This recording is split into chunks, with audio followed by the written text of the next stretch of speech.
Hey y'all, today I'm going to give you 3 ways that you can advocate for yourself. I've already talked to you about the importance of self-advocacy and how that's helped me in my journey. So I wanted to give you 3 tips and maybe a bonus on how you can advocate for yourself. The first tip is to ask for a detailed review of your follow-up plan.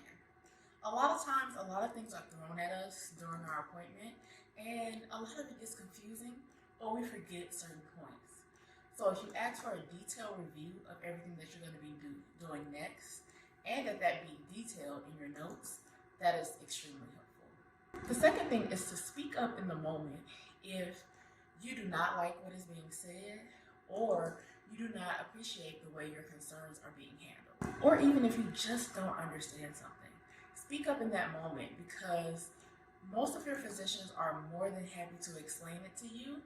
And even if they aren't, you asking more questions and telling them that you're not going to accept unprofessional behavior or your concerns being tossed aside will unfortunately sometimes be what you have to do to get the quality care that you deserve. And as a 2A, if your physician is consistently treating you that way, it's time for a new physician, sis.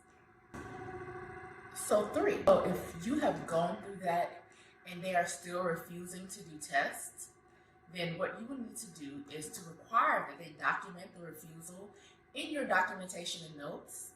One, you will need to ask for a copy of that before you leave, and also make sure that it is in the digital notes as well. And lastly, as a bonus, this is something that I mentioned in my last video about advocacy. Find a primary care physician or another physician in your team that you feel very comfortable with, sharing these experiences so that they can also be an advocate for you. They can even also follow up on your appointments or ask to be at appointments. I've had physicians ask to be there when other procedures were happening, and that has been very helpful because you get a rounded care and they are aware of everything that's going on. So if these tips help you, be sure to get the Flawless Living Playbook.